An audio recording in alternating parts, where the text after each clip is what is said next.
ಪಡ್ಡು ನಮಗೆ ಸಾಫ್ಟಾಗಿ ಮೃದುವಾಗಿ ಬರಬೇಕು ಅಂದರೆ ಯಾವ್ಯಾವ ಸಾಮಗ್ರಿಯನ್ನು ಎಷ್ಟೆಷ್ಟು ಹಾಕ್ಕೋಬೇಕು, ಯಾವ್ಯಾವ ಪ್ರಮಾಣದಲ್ಲಿ ಹಾಕ್ಕೋಬೇಕು ಅಂತ ವಿಡಿಯೋದಲ್ಲಿ ಕ್ಲಿಯರಾಗಿ ತೋರಿಸ್ತಾ ಹೋಗ್ತೀನಿ.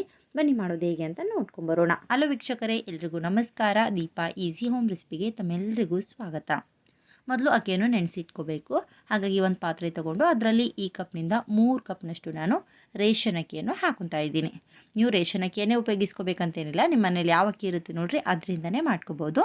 ಈಗ ಇದರಲ್ಲಿ ನೀರು ಹಾಕಿ 1-2 ರಿಂದ 3 ಬಾರಿ ನೀಟಾಗಿ ವಾಶ್ ಮಾಡ್ಕೊಳ್ಳೋಣ.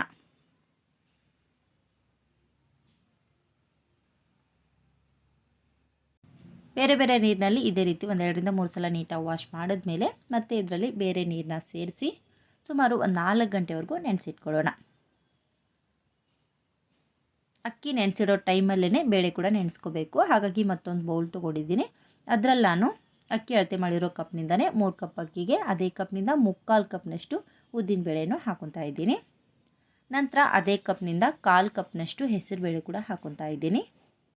ನಂತರ ಇದರಲ್ಲಿ 1 ಸ್ಪೂನಷ್ಟು ಕಡಲೆಬೇಳೆ, ಇದರ ಜೊತೆಗೆ 1 ಸ್ಪೂನಷ್ಟು ತೊಗರಿಬೇಳೆ ಕೂಡ ಹಾಕೊತಾ ಇದ್ದೀನಿ. ಆಮೇಲೆ ಒಂದು ಅರ್ಧ ಸ್ಪೂನಷ್ಟು ಮೆಂತ್ಯಕಾಳು ಕೂಡ ಸೇರಿಸ್ಕೊತಾ ಇದ್ದೀನಿ. ಆಮೇಲೆ ಅದೇ ಕಪ್ನಿಂದ 1/4 ಕಪ್ನಷ್ಟು ಸಬ್ಬಕ್ಕಿ ಕೂಡ ಹಾಕೊತಾ ಇದ್ದೀನಿ. ಈಗ ಎಲ್ಲದರಲ್ಲೂ ನೀರು ಹಾಕಿ 1-2 ಸಲ ನೀಟಾಗಿ ವಾಶ್ ಮಾಡ್ಕೊಳ್ಳೋಣ. ನೀವು ಯಾವುದೇ ಕಪ್ ಅಥವಾ ಗ್ಲಾಸಿಂದ ಅಳತೆ ಮಾಡಿದ್ರೂ ಕೂಡ ಎಲ್ಲವನ್ನು ಕರೆಕ್ಟಾಗಿ ಅಳತೆ ಮಾಡಿ ಹಾಕ್ಕೊಳ್ರಿ. ಆಗ ಪರ್ಫೆಕ್ಟಾಗಿ ಹಿಟ್ಟು ರೆಡಿ ಆಗುತ್ತೆ. ನೋಡಿರಿ, ನೀಟಾಗಿ ವಾಶ್ ಮಾಡಿದ್ಮೇಲೆ ಮತ್ತೆ ಇದಕ್ಕೆ ಬೇರೆ ನೀರನ್ನ ಸೇರಿಸಿ 4 ಗಂಟೆವರೆಗೂ ನೆನೆಲಿಕ್ಕೆ ಬಿಡೋಣ. ನೋಡಿರಿ, ಅಕ್ಕಿ ಮತ್ತು ಬೇಳೆ ಎರಡನ್ನೂ 4 ಗಂಟೆವರೆಗೂ ನೆನೆಸಿಟ್ಕೊಂಡಿದ್ದೆ. ನೋಡಿ, 4 ಗಂಟೆ ಆದಮೇಲೆ ತೋರಿಸ್ತಾ ಇದ್ದೆ ನಿಮಗಿಲ್ಲಿ. ನೋಡಿ, ಚೆನ್ನಾಗಿ ನೆನೆದು ವೈಟ್ ಆಗಿವೆ. ಈಗ ಒಂದು ಸಲ ನೀಟಾಗಿ ನೀರಿನಲ್ಲಿ ವಾಶ್ ಮಾಡಿ ಉಪಯೋಗಿಸ್ಕೊಳ್ಳೋಣ. ನೋಡಿ, ಅಕ್ಕಿಯನ್ನು ವಾಶ್ ಮಾಡಾಗಿದೆ. ಈಗ ಬೇಳೆಯನ್ನು ಕೂಡ ಒಂದು ಸಲ ವಾಶ್ ಮಾಡಿ ರೆಡಿ ಮಾಡ್ಕೊಳ್ಳೋಣ. 1-2 ರಿಂದ 3 ಸಲ ವಾಶ್ ಮಾಡಿದ್ರೂ ತೊಂದರೆ ಇಲ್ಲ. ನೀಟಾಗಿ ವಾಶ್ ಮಾಡಿ ಉಪಯೋಗಿಸ್ಕೊಳ್ರಿ. ನೋಡಿ, ನೀಟಾಗಿ ವಾಶ್ ಮಾಡಾಗಿದೆ. ಈಗ ರುಬ್ಬೋದು ಹೇಗೆ ಅಂತ ನೋಡ್ಕೊಳ್ಳೋಣ. ರುಬ್ಬೋಕ್ಕಿಂತ ಮುಂಚೆ ನಾವು ಅವಲಕ್ಕಿಯನ್ನು ನೆನೆಸ್ಕೊಳ್ಳೋಣ. ಹಾಗಾಗಿ ಒಂದು ಬೌಲ್ನಲ್ಲಿ ಅಕ್ಕಿ ಬೇಳೆ ಅಳತೆ ಮಾಡಿರೋ ಕಪ್ನಿಂದನೇ 3/4 ಕಪ್ನಷ್ಟು ಗಟ್ಟಿ ಅವಲಕ್ಕಿಯನ್ನು ಹಾಕೊತಾ ಇದ್ದೀನಿ. ಈಗ ಇದರಲ್ಲೂ ಕೂಡ ನೀರು ಹಾಕಿ ಒಂದು ಸಲ ನೀಟಾಗಿ ವಾಶ್ ಮಾಡ್ಕೊಳ್ಳೋಣ. ಅಕ್ಕಿ ಬೇಳೆ ನೆನೆಸೋ ಟೈಮಲ್ಲಿ ನೆನೆಸೋಕೆ ಹೋಗಬೇಡ್ರಿ. ಅಕ್ಕಿ ಬೇಳೆ ರುಬ್ಕೊತಾ ಇರ್ತೀವಿ ನೋಡಿರಿ, ಆ ಟೈಮಲ್ಲಿ ನೆನೆಸಿಟ್ಕೊಂಡ್ರೆ ಒಂದು 10 ನಿಮಿಷದಲ್ಲಿ ನೆನೆದು ರೆಡಿ ಆಗುತ್ತೆ. ನೋಡಿ, ಚೆನ್ನಾಗಿ ವಾಶ್ ಮಾಡಿದ್ಮೇಲೆ ಮತ್ತೆ ಬೇರೆ ನೀರು ಹಾಕಿ ಒಂದು 10 ನಿಮಿಷ ನೆನೆಲಿಕ್ಕೆ ಬಿಡ್ತಾ ಇದ್ದೀನಿ. ಇವು ನೆನೆಲಿ ಅಷ್ಟರಲ್ಲಿ ಕಡೆ ರುಬ್ಬೋದು ಹೇಗೆ ಅಂತ ನೋಡ್ಕೊಂಬರೋಣ. ಮೊದಲು ಮಿಕ್ಸಿ ಜಾರ್ನಲ್ಲಿ ನೆನೆಸಿಟ್ಕೊಂಡಿರುವಂಥ ಬೇಳೆಗಳನ್ನ ಹಾಕೊತಾ ಇದ್ದೀನಿ. ಈಗ ರುಬ್ಲಿಕ್ಕೆ ಎಷ್ಟು ಬೇಕೋ ಅಷ್ಟು ನೀರನ್ನ ಹಾಕಿ ಸ್ಮೂತಾಗಿ ರುಬ್ಕೊಂಬರೋಣ. ನೋಡಿರಿ, ಈ ರೀತಿ ಸ್ಮೂತಾಗಿ ರುಬ್ಕೊಂಡಿದ್ದೀನಿ. ಈಗ ಇದನ್ನು ಒಂದು ಅಗಲವಾದಂಥ ಪಾತ್ರೆಯಲ್ಲಿ ಹಾಕ್ಕೊಳ್ಳೋಣ. ಇದೇ ರೀತಿ ನೆನೆಸಿರುವಂಥ ಬೇಳೆ ಇದ್ದರೂ ಕೂಡ ಸ್ಮೂತಾಗಿ ರುಬ್ಬಿ ಹಿಟ್ಟನ್ನು ರೆಡಿ ಮಾಡಿಕೊಳ್ರಿ. ನಂತರ ಅದೇ ಮಿಕ್ಸಿ ಜಾರ್ನಲ್ಲಿ ನೆನೆಸಿರುವಂಥ ಅಕ್ಕಿಯನ್ನು ಹಾಕೊತಾ ಇದ್ದೀನಿ. ಈಗ ಇದರಲ್ಲೂ ಕೂಡ ರುಬ್ಲಿಕ್ಕೆ ಎಷ್ಟು ಬೇಕೋ ಅಷ್ಟು ನೀರನ್ನ ಹಾಕಿ ಸ್ಮೂತಾಗಿ ರುಬ್ಕೊಂಬರೋಣ. ನೋಡಿರಿ, ಈ ರೀತಿ ಸ್ಮೂತಾಗಿ ರುಬ್ಬಿದ್ಮೇಲೆ ಈಗ ಇದನ್ನು ಕೂಡ ಅದೇ ಹಿಟ್ಟಿನ ಜೊತೆ ಸೇರಿಸ್ಕೊಳ್ಳೋಣ. ಇದೇ ರೀತಿ ನೆನೆಸಿರುವಂಥ ಅಕ್ಕಿ ಇದ್ದರೂ ಕೂಡ ಸ್ಮೂತಾಗಿ ರುಬ್ಬಿ ಹಿಟ್ಟನ್ನು ರೆಡಿ ಮಾಡಿಕೊಳ್ರಿ. ಅಕ್ಕಿ ಬೇಳೆ ರುಬ್ಬುವಷ್ಟರಲ್ಲೇ ಈ ಕಡೆ ಅವಲಕ್ಕಿ ಕೂಡ ಚೆನ್ನಾಗಿ ನೆನೆದು ರೆಡಿಯಾಗಿವೆ. ಈಗ ಇದರಲ್ಲಿರುವಂಥ ನೀರನ್ನ ತೆಗೆದು ಮಿಕ್ಸಿ ಜಾರ್ನಲ್ಲಿ ಹಾಕ್ಕೊಳ್ಳೋಣ. ಇದರಲ್ಲೂ ರುಬ್ಲಿಕ್ಕೆ ಎಷ್ಟು ಬೇಕೋ ಅಷ್ಟು ನೀರನ್ನ ಹಾಕಿ ಸ್ಮೂತಾಗಿ ರುಬ್ಕೊಂಬರೋಣ. ನೋಡಿರಿ, ಚೆನ್ನಾಗಿ ರೆಡಿಯಾಗಿದೆ. ಈಗ ಈ ಹಿಟ್ಟನ್ನು ಕೂಡ ಅದೇ ಹಿಟ್ಟಿನ ಜೊತೆಗೇ ಸೇರಿಸ್ಕೊಳ್ಳೋಣ.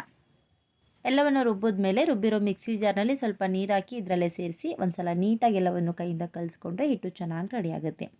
ಹಿಟ್ಟು ನಿಮಗೆ ಚೆನ್ನಾಗಿ ಉಬ್ಬಿ ಬರಬೇಕು ಅಂದರೆ ಹಿಟ್ಟನ್ನು ಈ ರೀತಿ ಕೈಯಿಂದ ಕಲಿಸ್ಕೋಬೇಕು. ನೋಡಿ, ಚೆನ್ನಾಗಿ ಮಿಕ್ಸ್ ಮಾಡ್ಕೊಂಡಿದ್ದೀನಿ. ಈಗ ಮೇಲ್ಮುಚ್ಚಿ ಬೆಳಿಗ್ಗೆವರೆಗೂ ನೆನೆಲಿಕ್ಕೆ ಬಿಡೋಣ. ಬೆಳಿಗ್ಗೆ ಹಿಟ್ಟು ಯಾವ ರೀತಿಯಾಗಿದೆ ಅಂತ ಚೆಕ್ ಮಾಡಿ ತೋರಿಸ್ತಾ ಇದ್ದೀನಿ ನಿಮಗಿಲ್ಲಿ. ನೋಡಿರಿ, ಹಿಟ್ಟು ತುಂಬ ಚೆನ್ನಾಗಿ ಉಬ್ಬಿ ಬಂದಿದೆ, ಕಾಣಿಸ್ತಾ ಇರ್ಬೋದು ನಿಮಗಿಲ್ಲಿ.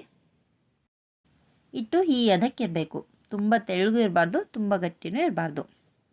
ನೋಡಿರಿ, ಚೆನ್ನಾಗಿ ರೆಡಿಯಾಗಿದೆ. ಈಗ ಎಲ್ಲ ಹಿಟ್ಟಿಗೆ ಒಂದೇ ಸಲಕ್ಕೆ ಉಪ್ಪು ಸೇರಿಸ್ಕೋಬೇಡ್ರಿ. ನಿಮ್ಗೆ ಎಷ್ಟು ಬೇಕೋ ಅಷ್ಟು ಹಿಟ್ಟಿಗೆ ಮಾತ್ರ ಸಪ್ರೇಟಾಗಿ ಉಪ್ಪನ್ನ ಸೇರಿಸ್ಕೊಡ್ರಿ. ಹಾಗಾಗಿ ಬೇರೊಂದು ಬೌಲ್ನಲ್ಲಿ ಎಷ್ಟು ಬೇಕೋ ಅಷ್ಟು ಹಿಟ್ಟನ್ನ ಹಾಕೊತಾ ಇದ್ದೀನಿ. ಈಗ ಇದಕ್ಕೆ ರುಚಿಗೆ ಎಷ್ಟು ಬೇಕೋ ಅಷ್ಟು ಉಪ್ಪನ್ನ ಹಾಕಿ ಕಲಿಸ್ಕೊಳ್ಳೋಣ. ಮಿಕ್ಕಿರೋ ಹಿಟ್ಟನ್ನು ಹಾಗೆ ಮುಚ್ಚಿ ಫ್ರಿಜ್ನಲ್ಲಿ ಎತ್ತಿಟ್ರೆ 2 ದಿನದವರೆಗೂ ಕೂಡ ನೀವು ಹಿಟ್ಟನ್ನು ಉಪಯೋಗಿಸಿದ್ರು ಕೂಡ ಹಿಟ್ಟು ಚೆನ್ನಾಗಿರುತ್ತೆ, ಬೇಗನೆ ಹಾಳಾಗಲ್ಲ ಮತ್ತು ಹುಳಿ ಬರಲ್ಲ. ನಿಮ್ಗೆ ಯಾವಾಗ ಮಾಡ್ಕೋಬೇಕನ್ಸುತ್ತೆ ನೋಡಿರಿ, ಆಗ ರುಚಿಗೆ ಎಷ್ಟು ಬೇಕೋ ಅಷ್ಟು ಉಪ್ಪನ್ನ ಹಾಕಿ ಕಲಿಸ್ಕೊಂಡು ಮಾಡ್ಕೋಬೋದು. ನೋಡಿರಿ, ಹಿಟ್ಟು ಪರ್ಫೆಕ್ಟಾಗಿ ರೆಡಿಯಾಗಿದೆ. ಈಗ ಪಡ್ಡು ಮಾಡೋದು ಹೇಗೆ ಅಂತ ನೋಡ್ಕೊಳ್ಳೋಣ. ಈ ಕಡೆ ಸ್ಟವ್ನ ಆನ್ ಮಾಡಿ ಪಡ್ಡು ತವ ಬಿಸಿ ಮಾಡಲಿಕ್ಕೆ ಇಟ್ಕೊತಾ ಇದ್ದೀನಿ. ತವ ಚೆನ್ನಾಗಿ ಬಿಸಿ ಆದಮೇಲೆ ಈ ರೀತಿ ಎಲ್ಲ ಕಡೆಗೂ ಸ್ವಲ್ಪ ಎಣ್ಣೆ ಹಚ್ಕೊಳ್ರಿ. ಮೊದಲನೇ ಸಲ ಸ್ವಲ್ಪ ಎಣ್ಣೆ ಜಾಸ್ತಿನೇ ಹಚ್ಕೋಬೇಕು. ನೋಡಿರಿ, ಎಲ್ಲ ಕಡೆಗೂ ಈ ರೀತಿ ಎಣ್ಣೆ ಹಚ್ಚಿದ ಮೇಲೆ ಈಗ ಇದರಲ್ಲಿ ರೆಡಿ ಮಾಡಿ ಇಟ್ಕೊಂಡಿರುವಂಥ ಹಿಟ್ಟನ್ನು ಎಷ್ಟು ಇಡಿಸುತ್ತೋ ಅಷ್ಟು ಹಾಕ್ತಾ ಹೋಗೋಣ. ನೆನಪಿರಲಿ, ತವ ಚೆನ್ನಾಗಿ ಬಿಸಿ ಆದಮೇಲೆ ಈ ರೀತಿ ಎಣ್ಣೆ ಹಚ್ಚಿ ಹಿಟ್ಟು ಹಾಕೋಬೇಕು.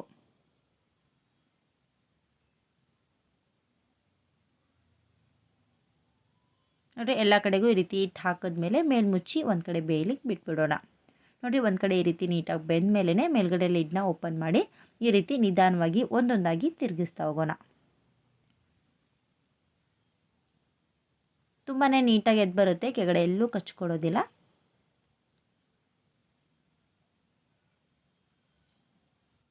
ಈ ರೀತಿ ನೀವು ಪ್ಲೇನ್ ಪಡ್ಡು ಮಾಡಿ ಚಟ್ನಿ ಜೊತೆ ಹಚ್ಕೊಂಡು ತಿನ್ಬೋದು, ಚೆನ್ನಾಗಿರುತ್ತೆ. ಇಲ್ಲ ನಿಮಗೆ ಮಸಾಲ ಪಡ್ಡು ಬೇಕಂದ್ರೂ ಕೂಡ ಸಬ್ಬಕ್ಕಿ ಸೊಪ್ಪು, ಈರುಳ್ಳಿ, ಟೊಮೆಟೊ ಈ ರೀತಿ ಮೆಣಸಿನ್ಕಾಯಿ ಕಟ್ ಮಾಡೋಕ್ಕೆ ಕೂಡ ಮಾಡ್ಕೋಬೋದು, ಚೆನ್ನಾಗಿರುತ್ತೆ. ನಿಮ್ಗೆ ಯಾವ ಥರ ಬೇಕೋ ಆ ರೀತಿ ಮಾಡಿಕೊಡ್ರಿ. ನೋಡಿ ಎಲ್ಲವನ್ನು ಈ ರೀತಿ ತಿರುಗಿಸಿದ್ಮೇಲೆ ಯಾವ ಕಡೆ ಬೆಂದಿರಲ್ಲ ನೋಡಿ ಆ ಕಡೆ ಈ ರೀತಿ ತಿರುಗಿಸಿ ನೀಟಾಗಿ ಬೇಯಿಸ್ಕೊಳ್ಳೋಣ. ನೋಡಿ ಎರಡು ಕಡೆಗೂ ನೀಟಾಗಿ ಬೇಯಿಸ್ಕೊಂಡಿದ್ದೀನಿ, ತುಂಬಾ ಚೆನ್ನಾಗಿ ಕಲರ್ಫುಲ್ಲಾಗಿ ರೆಡಿಯಾಗಿವೆ. ಈಗ ಇವುಗಳನ್ನು ತೆಗೆದು ಪ್ಲೇಟ್ನಲ್ಲಿ ಹಾಕೊಳ್ಳೋಣ. ಇದೇ ರೀತಿ ನಿಮ್ಗೆ ಎಷ್ಟು ಬೇಕೋ ಅಷ್ಟನ್ನು ಮಾಡಿ ಆದಷ್ಟು ನೀವು ಬಿಸಿ ಬಿಸಿ ಇರುವಾಗಲೇ ಸರ್ವ್ ಮಾಡಿಕೊಡ್ರಿ, ತುಂಬ ರುಚಿಯಾಗಿರುತ್ತೆ. ಇವುಗಳನ್ನು ನೀವು ಸಾಂಬಾರು ಚಟ್ನಿ ಜೊತೆ ಸರ್ವ್ ಮಾಡ್ಕೋಬೋದು. ಮಕ್ಕಳ ಕೈಯಲ್ಲಿ ಹಾಗೆ ಒಂದೊಂದಾಗಿ ತಿನ್ಲಿಕ್ಕೆ ಕೊಟ್ಟರು ಕೂಡ ತುಂಬಾ ರುಚಿಯಾಗಿರುತ್ತೆ. ನೋಡಿದ್ರಲ್ವ ತುಂಬಾ ಸಾಫ್ಟಾದ ಮೃದುವಾದಂಥ ಪಡ್ಡುಗಳನ್ನು ಮನೆಯಲ್ಲೇ ತುಂಬ ಸುಲಭವಾಗಿ ರುಚಿಕರವಾಗಿ ಕಲರ್ಫುಲ್ಲಾಗಿ ಹೇಗೆ ಮಾಡೋದು ಅಂತ. ಈ ರೆಸಿಪಿ ನಿಮ್ಮೆಲ್ಲರಿಗೂ ಇಷ್ಟ ಆಗಿದೆ ಅಲ್ವಾ? ಇಷ್ಟ ಆಗಿದ್ದರೆ ಪ್ಲೀಸ್ ಲೈಕ್ ಮಾಡಿರಿ ಮತ್ತು ಶೇರ್ ಮಾಡಿರಿ. Thank you.